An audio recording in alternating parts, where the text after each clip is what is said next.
7:34 de la mañana, estamos en vivo. Esto es Buenos Días por VPI TV. Feliz semana a todas las personas que se van sumando a esta hora a nuestra transmisión. Para presentarles a ustedes el detalle de cómo transcurrió la jornada electoral en Ecuador, está con nosotros Giselle Jacomé. Ella es periodista de Radio Centro Ecuador y nos tiene todos los detalles de esta cobertura. Hola Giselle, buenos días, bienvenida. Muy buenos días, muchísimas gracias por contactar con nosotros. Tras todos estos hechos violentos, coméntanos un poco cómo transcurrió la jornada electoral en Ecuador. Mira, sorpresivamente la jornada estuvo muy tranquila después de que, estuvimos en alerta máxima. Hubo 100.000 personas entre policía y ejército custodiando todos los centros de votación el día de ayer. Hubo el ausentismo normal de un 20% aproximadamente y se hablaba de que en esta oportunidad quizá muchos ecuatorianos tenían miedo de asistir a las mesas de votación, de asistir como observadores, etcétera, pero todo transcurrió desde las 7 de la mañana normalmente hasta las 17 horas, cuando cerca de 9 millones de ecuatorianos pudieron sufragar tranquilamente. La sorpresa fue quien pasa a la segunda vuelta, el señor Daniel Noboa, y que sin duda pues nos llamó muchísimo la atención porque las encuestadoras no lo veían venir. Las encuestadoras estuvieron siempre dando otros números a Daniel Noboa y aparentemente quienes se adelantaron a esto fueron encuestadoras que no necesariamente estaban reconocidas por el Consejo Nacional Electoral, encuestadoras que se habían hecho a través de las redes sociales, pues toda su opción de voto, y esas encuestas a través de esas encuestadoras no oficiales sí daban una buena participación a Daniel Noboa, que resultó ser este outsider que nosotros no lo esperábamos en el radar. También hubo sorpresas respecto a la votación que obtuvo el señor Zurita después de que él reemplazara a Fernando Villavicencio, quien seguía apareciendo en la papeleta electoral. Realmente Ecuador vivió una jornada, como lo dijo el Consejo Nacional Electoral, de mucho civismo, y al final, cuando hicieron el cierre a través de Diana Tamaín, de que ella es la presidenta del Consejo Nacional Electoral, se dio un balance muy positivo en estas elecciones, salvo lo que ocurrió en Europa. Aparentemente hubo un intento de hackeo a la página que estaba manejando el voto telemático, y muchos compatriotas de Italia, Francia, España, Alemania, Bélgica no pudieron votar por sus candidatos, pero el Consejo Nacional Electoral salió a tiempo, mencionó que había, este tipo de ataque, y después de esto no se conoció exactamente cuál va a ser el siguiente paso del Consejo Nacional Electoral, dado que la votación de migrantes en el exterior es bastante nutrida. Seguramente en las próximas horas el Consejo Nacional Electoral estará dando paso a un nuevo proceso, quizá para aquellos que no pudieron sufragar. Sin embargo, pues nosotros estamos listos ya para continuar con esta cobertura, porque las próximas elecciones serían el 15 de octubre, tal y como se lo ha señalado, sería la segunda vuelta, este balotaje que pone ahora sí al correísmo en lucha, digamos así, por el primer lugar, con otra opción totalmente nueva, una opción muy fresca, muy joven, con propuestas para los jóvenes, para los empresarios, para los adultos mayores, para las familias en cuanto a seguridad, que posiblemente logre captar la mayoría de los votos que esta vez se dividieron entre los candidatos de derecha y el indigenado.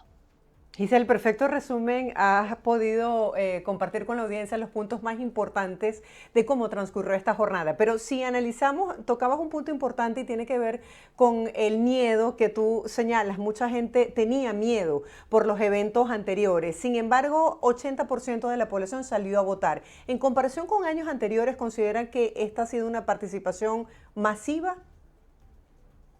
Sí, sabes que ahora, a pesar del miedo, la gente pudo ir a votar. Tenemos un histórico entre 16 y 18% que normalmente se ha manejado de ausentismo. Mucho de este ausentismo se debe no solamente a la gente que normalmente no puede ir a votar por enfermedad, etcétera, sino aquellos que han abandonado el país.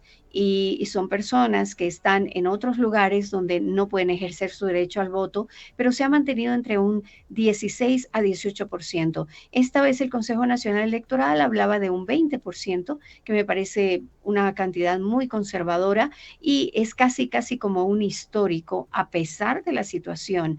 Hubo muchas personas que no llegaron a tiempo a la conformación de mesas y se atribuía a que era porque tenían temor de asistir. Sin embargo, pues se hizo la conformación de las mesas para recibir los votos de quienes madrugaron a votar. Muchas personas estuvieron desde las 6 de la mañana haciendo fila y la votación se abrió a las 7 de la mañana. De 7 a 17 horas tuvieron oportunidad de votar muchas personas y pues los resultados están allí, ¿no? Ahora lo que nos viene es muy importante porque este tiempo de campaña, esta captación de votos por parte de los dos candidatos puede venir en un ambiente mucho más violento o podría ser que se tranquilice. Leyendo entre líneas, hay que ver que todos estos movimientos narcoterroristas también obedecen, por supuesto, a la parte política. Depende quién vaya, depende quién podría estarlos representando. También seguramente se calmarán un poco, aunque se tiene advertencia ya de que las cárceles podrían activarse nuevamente, ¿no? Para poner un poquito en contexto a nuestra comunidad, a nuestra audiencia hispana, ¿cuál es el perfil? ¿Quién es Daniel Noboa? Que resultó ser, en sus propias palabras, una gran sorpresa para nosotros los venezolanos, un batacazo, como lo diríamos. ¿Quién es él y por qué crees que su propuesta ha calado tanto en la población? Es muy importante conocer que primero él representa una generación que obtiene la mayor cantidad de votos en Ecuador. De los 13,5 millones que estábamos habilitados para votar, el 40% se mueve entre los 18 años y los 40 años. Esta población es una población que en este momento no tiene un empleo fijo, es una población que necesita oportunidades de crecimiento, que necesita escuchar palabras de aliento. Y esa es la población que está colocando candidatos ahora. Se decantan por un candidato poco conocido porque estuvo recientemente en la Asamblea Nacional, fue candidato por su partido ADN, digamos que fue uno de los que más propuestas hizo en leyes para desarrollo, especialmente de proyectos en el campo agrícola, también proyectos para jóvenes, pero tuvo muy poca notoriedad. ¿Qué le da a él este impulso? El debate.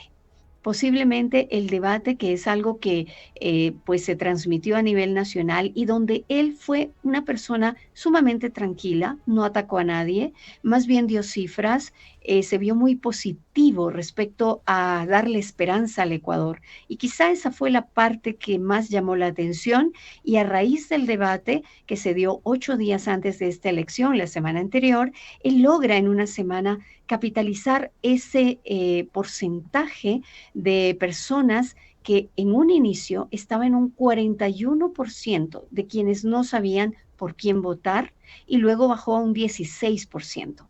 Creemos que allí estuvo realmente la clave de Daniel Noboa. Él es hijo de Álvaro Noboa, un candidato que le ha apostado varias veces por la presidencia de la República. Es más, en el año 2006, su padre, Álvaro, llega precisamente a la segunda vuelta con su contrincante Rafael Correa.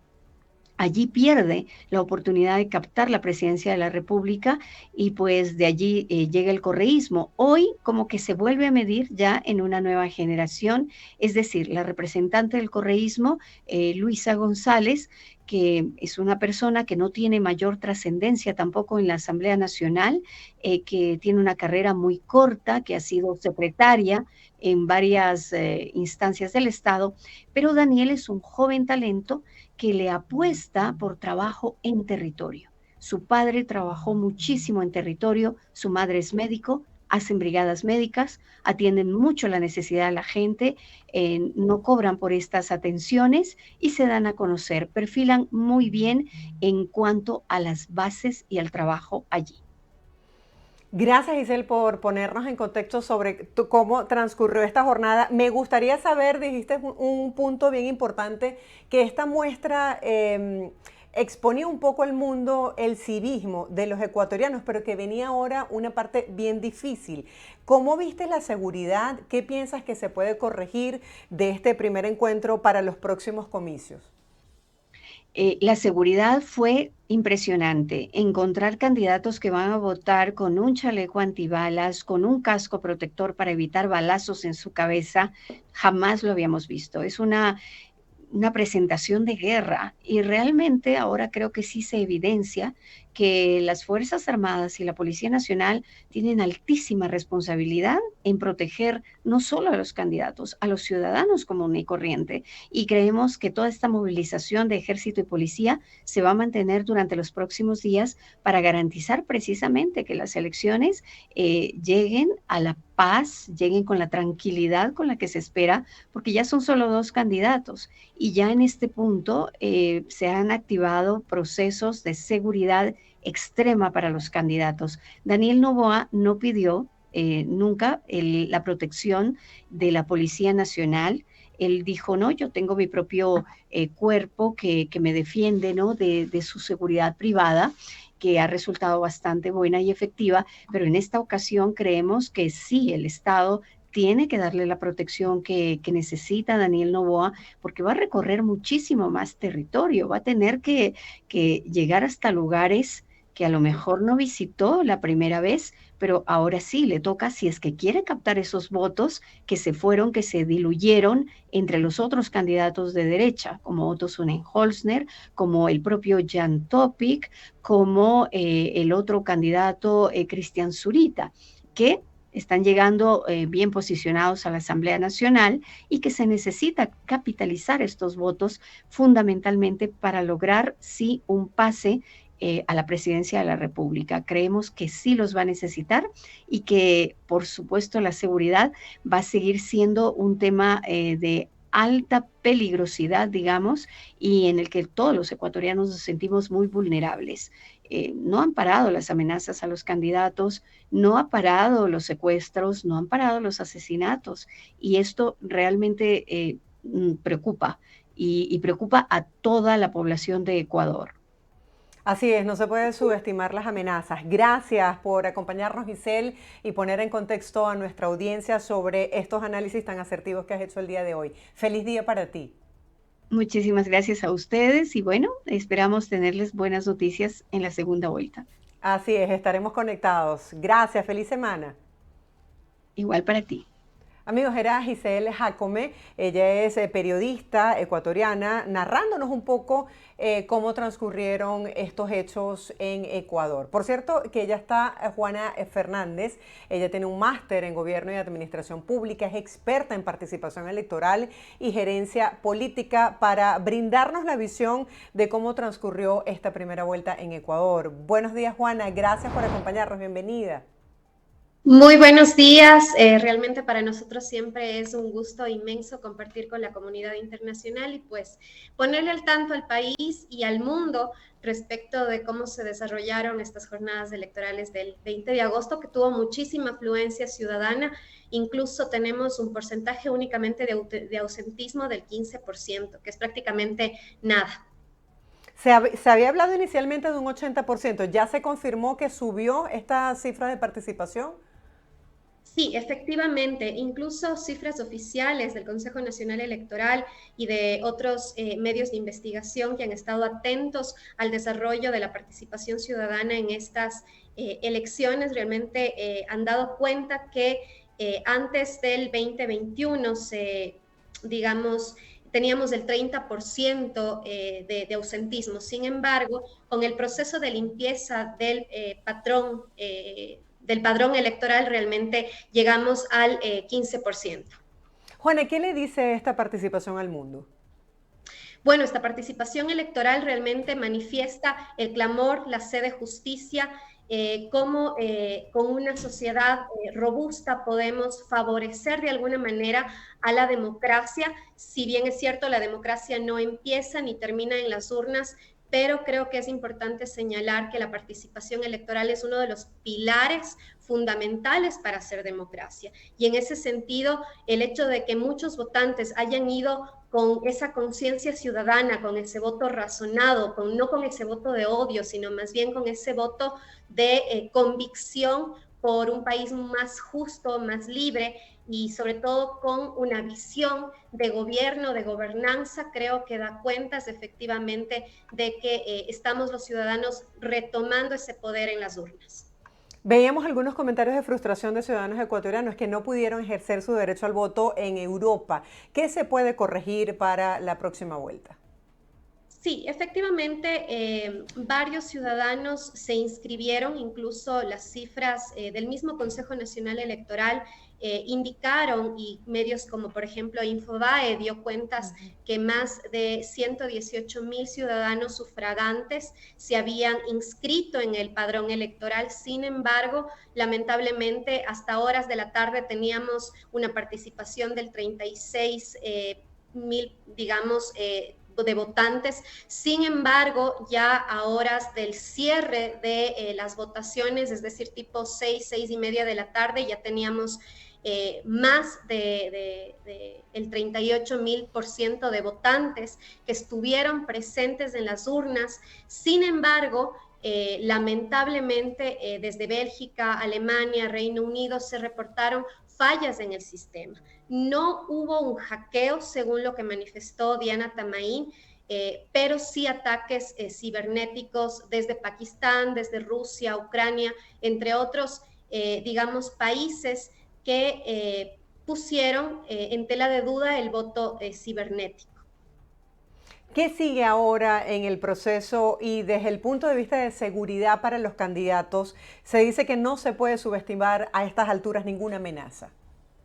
No, por supuesto que no. Por ejemplo, Cristian Zurita recibió amenazas días antes y sobre todo la noche, horas antes de la elección. Y esto, por supuesto que significa una alerta que no solamente para los candidatos que estuvieron y que participaron y para los dos candidatos que pasan a la segunda vuelta, sino también para quienes han sido electos asambleístas. Es decir, la política todavía significa ese riesgo, pero la seguridad y el tejido comunitario que se pudo visibilizar en estas elecciones, creo que de alguna manera también permite entender que la seguridad está enlazada también a la responsabilidad ciudadana. Por ejemplo, desde el gobierno se solicitó que los ciudadanos que vayan a ejercer su derecho al voto cuenten con ese resguardo policial, tanto desde los candidatos familiares, así como también el ciudadano de a pie. Es decir, existieron más de 100,000 policías desplegados en todo el territorio. Ese apoyo de la policía dio también parte de esa seguridad que se pudo visibilizar dentro del territorio. Pero el tejido comunitario, el vecino de a pie, fue con esa visión de voy a votar, pero me voy a apoyar en la policía, en el militar que está resguardando el recinto electoral, y eso le generó calma a la sociedad. Porque se sintieron acompañados. Por ejemplo, muchos ciudadanos tomaron acciones ciudadanas, como por ejemplo ir acompañados con familiares, amigos, y se sintió esa solidaridad del ecuatoriano, ese compañerismo, esa camaradería, ese ánimo de yo voy a votar. No importa que en otras elecciones tal vez no me haya presentado, en estas elecciones me voy a presentar porque el país está en mis manos y necesito ejercer mi voto. Incluso existieron ciudadanos que tal vez no pudieron movilizarse por temas laborales, entre otros, pero acudieron y se presentaron ante las urnas para que les den efectivamente este registro de que pudieron presentarse al menos. Sí existieron ciertos incidentes, no vamos a negarlo. Por ejemplo, según informó el Ministerio del Interior, este domingo hubo alrededor de 945 detenidos y se emitieron también 351 citaciones, 325 también por por consumir bebidas alcohólicas, que fueron incidentes realmente pequeños a comparación de la paz que se logró sentir, pero sí es doloroso ver a un candidato y a sus familiares resguardados con sus chalecos antibalas. Nos duele todavía como país que tengamos que estar en este momento electoral atravesando por esa crisis de inseguridad, pero creo que vienen tiempos de esperanza. Esa sed de justicia de la gente nos da esa alerta de que podemos hacer las cosas bien como país si es que ejercemos un voto consciente, pero adicionalmente a ello, si es que nos apoyamos entre quienes somos ciudadanos, apoyamos a los candidatos correctos y vamos abriendo paso también a una verdadera democracia. Juana, desde el punto de vista político, ¿cuáles son los cambios que espera el pueblo ecuatoriano y qué representa, por ejemplo, Daniel Noboa, que fue la gran sorpresa de esta primera vuelta?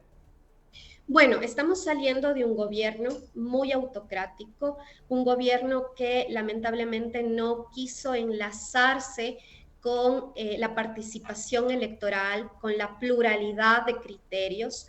Y esto dejó un sentir en el ciudadano de a pie, en el ciudadano que sale a comprar en la tienda, que no existía esa presencia del Estado en territorio.